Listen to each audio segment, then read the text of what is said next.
Welcome everyone, and thank you so much for joining us for the first track of Converge 2020, our first ever online Converge. Before we get started, I would just like to mention a few things that probably could help you and us work through the session. So if you have any Q&A, then please use the Q&A section to ask all your questions, any reactions or communication that you want to have with others. Please use the all panelists and attendees in the chat section to redirect your reactions and communication there. Um, for any other communication that you want to have post this session, please use the Telegram app and the Converse 2020 channel on the Telegram app for that. The talk that we have today is building winning products in radically new business environments, and our speakers are Mark and Sneha. So I'll quickly introduce Mark. Mark has played the role of product manager and business analyst for several organizations, mostly tech scale-ups within the healthcare, consumer goods, and public health space across the UK and Southeast Asia. His current role involves building and scaling products for a logistics and food delivery scale-up in Southeast Asia and navigating through an already chaotic ecosystem, now made more chaotic through the COVID scenario. Welcome, Mark, and I give it to Soumya to introduce. Hello, everyone, and welcome to Converse 2020. I'll introduce Sneha. Sneha works with ThoughtWorks clients in Southeast Asia and Australia on disruptive products that help them establish a strong digital presence and gain majority market share. She describes her role a little salesy, a little producty, and mostly about delivering the right value at the right time. In an attempt to learn work-life balance, she's halfway through a 30-book reading challenge and is working towards a 100-day streak on Duolingo. So, Sneha, that's good to know. Okay, so welcome Sneha and Mark. Over to you guys, and please follow the instructions. Ask a lot of questions. We hope we can answer as many as we can. Thanks, Soumya. I'm actually on day 97 of that 100-day streak now, so the end is very close. Welcome everyone, and thank you for joining us today. This image that you see on your screen right now is particularly striking to me. I'm sure many of you have seen it before, because it represents to me, just how casual this construction crew is having lunch on a suspended beam while building a skyscraper that's 100 stories high over the whole city of New York. And that's kind of representative of how product managers have had to be in this time. You had to put a brave face on and just soldier on, because even though times are tough, you want the best for your users, you want the best for your teams and the industry that you represent. So today, Mark and I, like Soumya and Ved have already said, we work with lots of product companies, and we've been with them through the ups and downs. So today we'll be sharing sort of our cheat sheet for how product managers can pivot from a state of crisis to a state of opportunity. And we'll share some frameworks and techniques which have become even more relevant in these times. So, COVID-19 has pretty much been a wake-up call to organizations in nearly all industries, right? To test how flexible and adaptable they are, whether they're hospitals or insurance companies, from governments to food delivery services. But this is not the only time that they'll be tested. The pandemic is now leading us into the largest economic recession that we'll probably see in our lifetimes. And even pre-COVID, political tensions were rife across the world in the most powerful and the most populous countries. And the world was poised for new shifts in power. And ecological instability is at an all-time high, threatening to kill several industries and endanger all our lives. So not to cause any more panic, but this has been a good time for us to re-examine if all our organizations are ready for this kind of change and how flexible we can be. With the rise of digital engagement and penetration of the internet and smartphones to pretty large populations, businesses in all industries were anyway preparing for new forms of interaction with customers. And the crisis has just made this change happen more in a more accelerated manner and has added more constraints. For example, a banking client of ours in Southeast Asia had recently set up 300 kiosks across the city to make banking more accessible to the population. So people could come into these kiosks, meet a staff member, talk to them, get their questions clarified, pay off their EMIs on the loans that they'd taken. And then the lockdown set in, the kiosks had to shut, people could no longer work at them. And that put the whole city and all of the customers in disarray because they didn't know any other forms of interaction with the bank. So that's the level of complexity that businesses have to deal with, especially B2C businesses.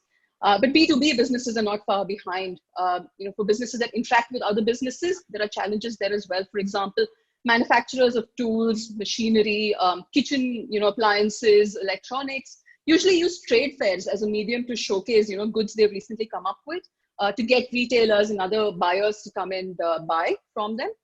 With now expos being completely out of the question, manufacturers are having to find new ways that they can continue to carry on business.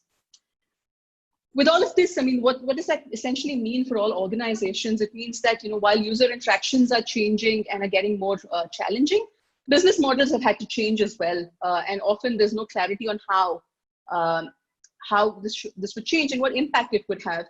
Employees' needs are changing in a crisis like this one. We're obviously seeing that everyone has very different needs that the organization needs to cater to.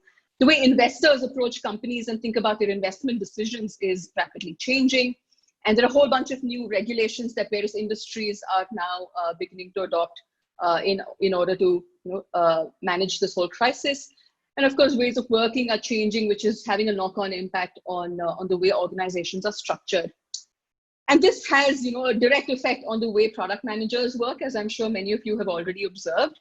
Because not only are you dealing with all of these changes that your organization is going through, you're also thinking about the impact that it has on your roadmap, on your users and how their behavior is changing, on where your budgets will come from next, how you'll track user interaction anymore, and how, if you have to launch a new product, what driving adoption means like anymore, right? All of these things are probably questions that you have in mind, and you've probably been giving this a lot of thought in this time.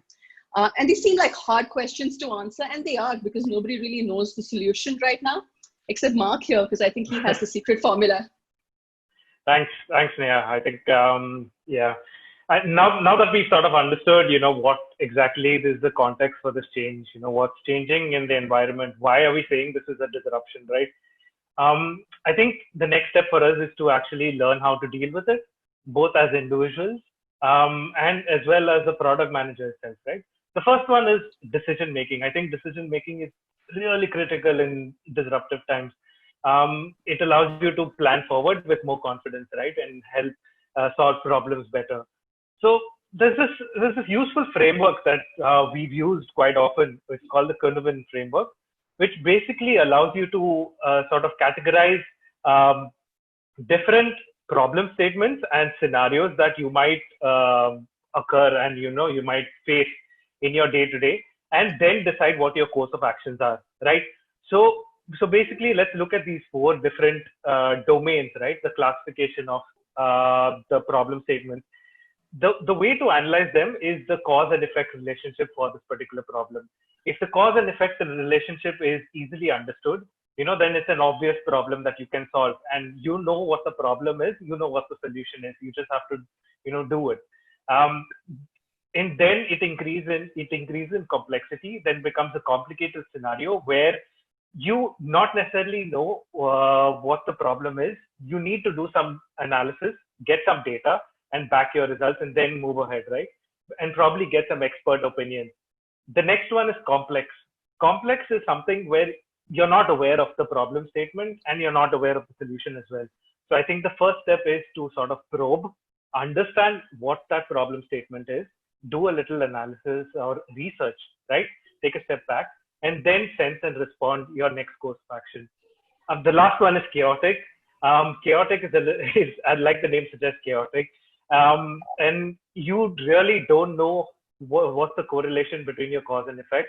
The best course of action here is first do some stopgap sort of action, which can help ease the problem.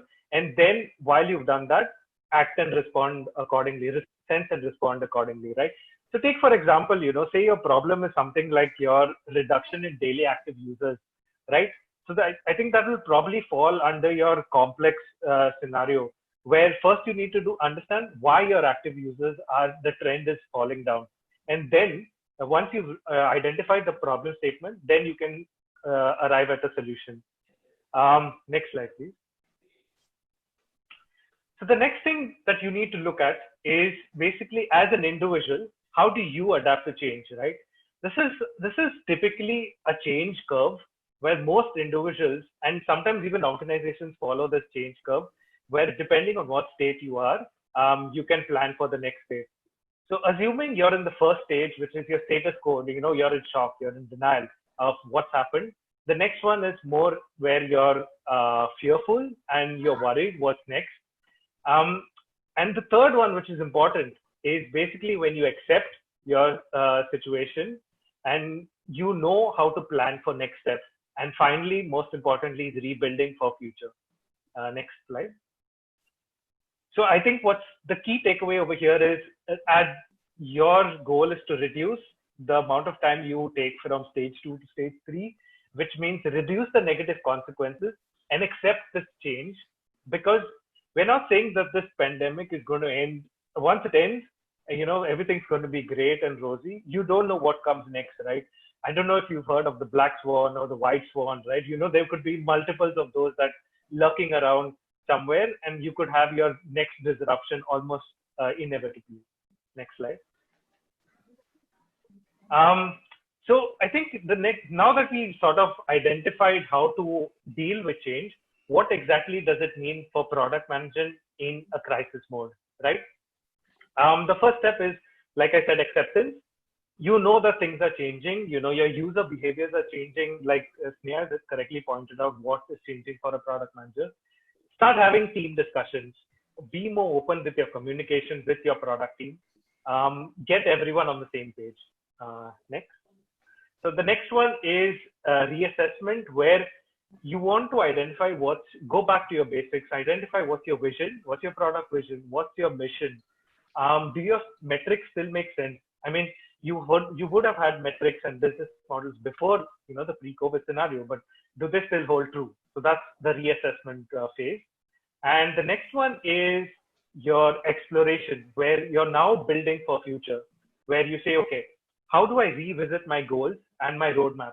How do I validate my hypothesis that I know a certain thing or a scenario is an actual problem that I need to solve?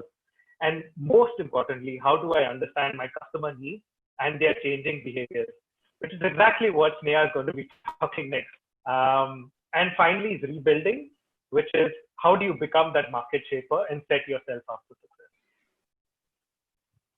Right. So, like Mark's just said, we all go through this change curve, right? And it helps to understand that our users are going to go through that curve as well. And because we, are now aware of this change curve, we can stay one step ahead of them and make sure we can address their needs.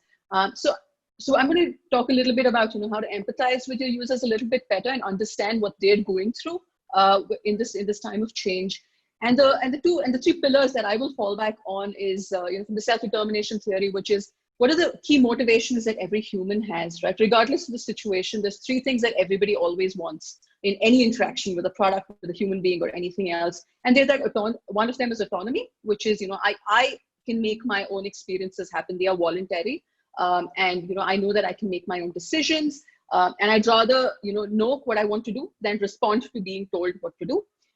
Then there's competence, which is another motivation, that anything that I interact with a person, a product, or so on, needs to make me more competent. It needs to, bring incremental change in my life or make me a better person. And finally, there's relatedness. Every human being wants to be part of something larger, wants to know that something that they do contributes to something that's larger than them. So if you understand that every user has these motivations, and you now go through user research again, which we very much encourage, right? Because given the changes happen, people are interacting with everything around them quite differently. So we do encourage doing user research again if you have done it before, or if you haven't. Now's a good time to start and to go into your understanding your users' motivations a little bit deeper, not just at the superficial level of what are their actions, but actually how are they feeling and what do they expect, and then mapping this out with your current product flows, right? If your product's already out there, you want to map out current flows that it goes through to see what are you missing, right? There are things that have changed. The expectations of a customer have changed. Their needs have pretty much changed. what are those different things that we don't address in our product anymore? And that might be a good starting point to know, where, what needs to change on your roadmap. Some techniques that we've listed here alongside, they're not new. I'm sure all of you have heard of them before, but they become so much more important right now because empathy with your users is more important now than it has ever been before. And so some things to remember when you're studying your users is to not make any assumptions, right? We all have assumptions about how we would interact and how our users might respond to things, but everything is out of the window now, right? We expect that people will respond differently. So to go in with no assumptions at all when we go into our user study is really important. And then to make sure that you're giving your users a sense of safety, that you're not there to sort of take advantage of their vulnerability, but are actually adding to their safety is an important sort of feeling you want to leave them with. And above everything else, just be empathetic and open to the fact that people are going through a massive change in their lives. That brings us to sort of challenging assumptions, not just on users, but overall, right? And Mark's going to talk a little bit more about those. So yeah, I think assumptions are really key part of your product development cycle, right? Especially within design and ideation, right? You make some assumptions, then you say, okay, with reasonable confidence, you validate them and say, okay, now we've made these assumptions about, it could be anything about the user behavior, it could be about business models, and then you build your product accordingly. I think now is a good time to start challenging those assumptions because they need not really hold true during this time. Some may not, but it's a good time to sort of challenge these assumptions. And a good way to do this is by treating them as hypotheses, right? So next slide, please. So if you look at, a hypothesis is basically a statement which you think, it provides certain value or an outcome for a particular feature or, capability. So say, for example, your hypothesis sounds something like, we believe that so-and-so capability or feature, right, will result in so-and-so outcome. We will know whether we've succeeded when we see some measurable signal. So this gives you a good template of sort of crafting your assumptions or hypotheses in problem statements that can actually be validated and taken so that you can get feedback faster, right? Next slide, please. So I think you can consider this, you can call this framework as, hypothesis-driven product development, but essentially it's just revisiting your assumptions or your hypothesis, right?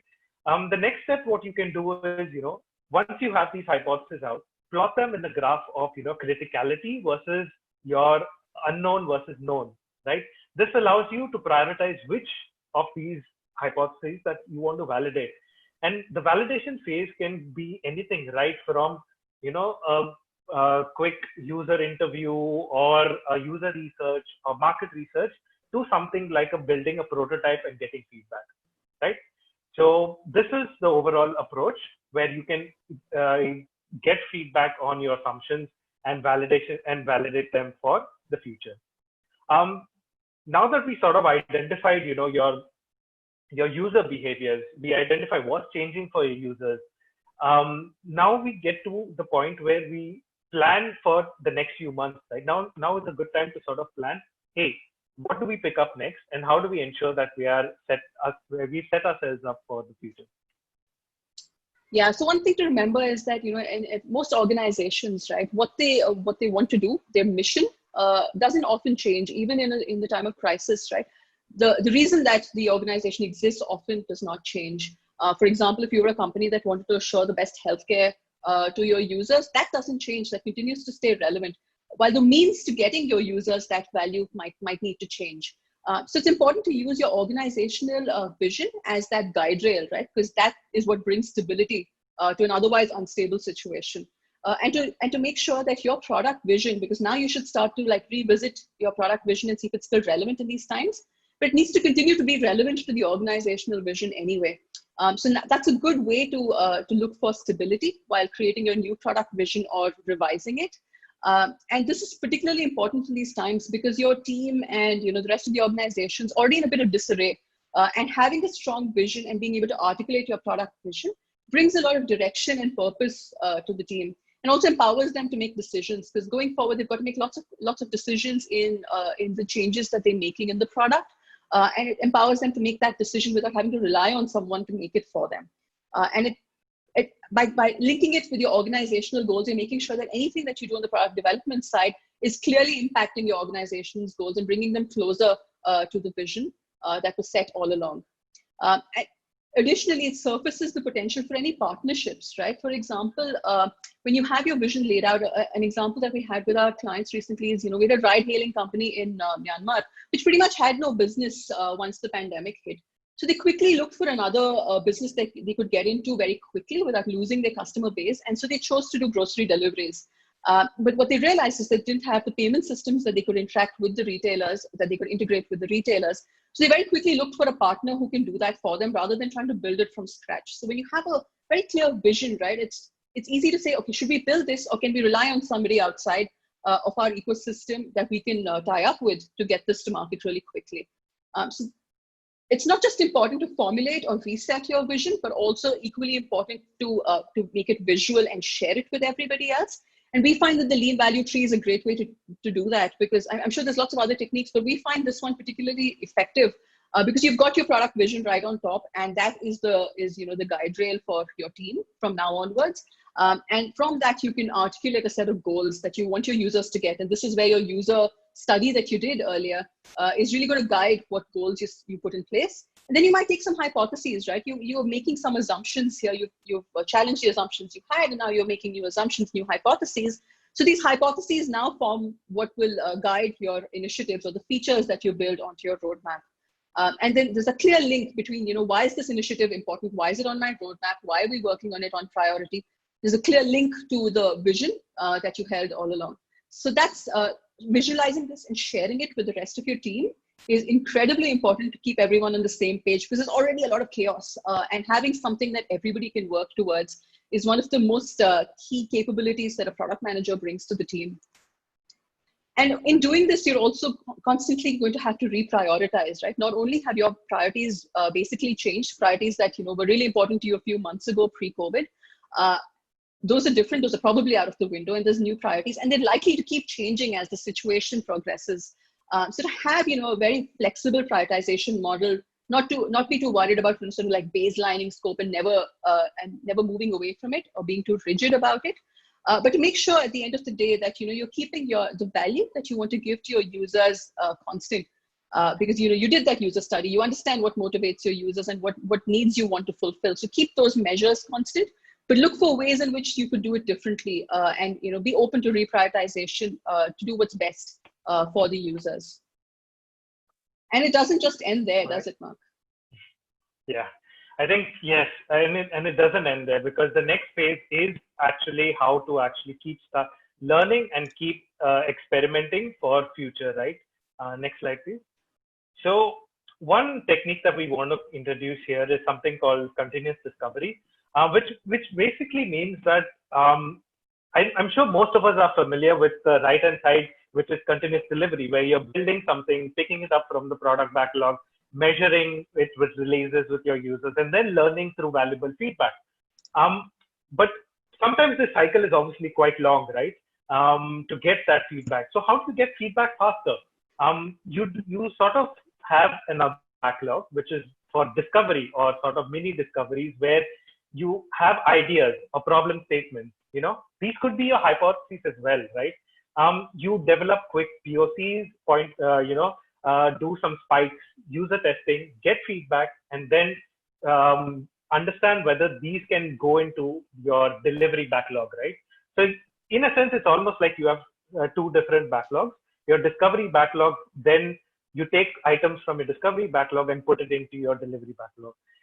Obviously, the discovery team is much smaller. It can include yourself as a product manager, your design person, someone from the dev team, but the rest of the team is still working on building stuff and actually building, measuring, and learning. Next slide, please.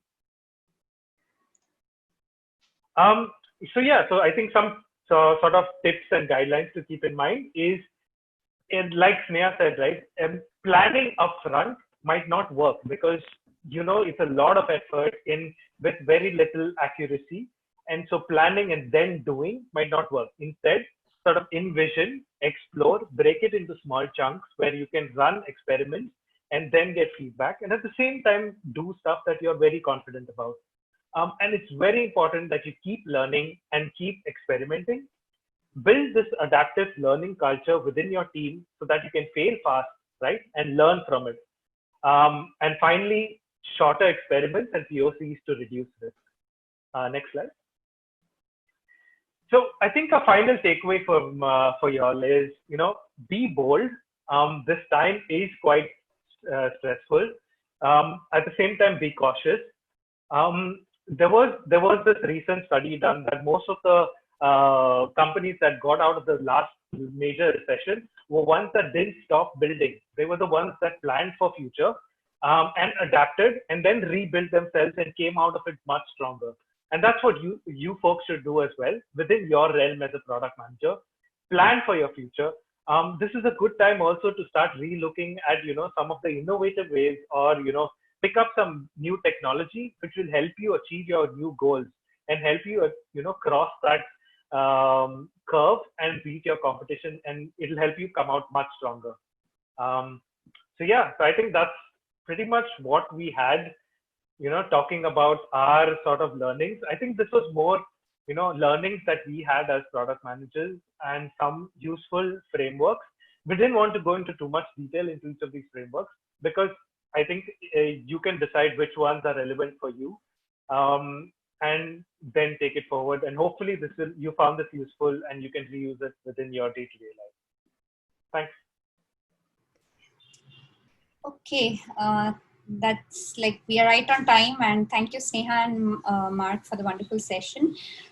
We've no questions. I think people have got what you were trying to convey, so I'm hoping that people will be able to use some of these tips on their projects or whatever companies they're working with.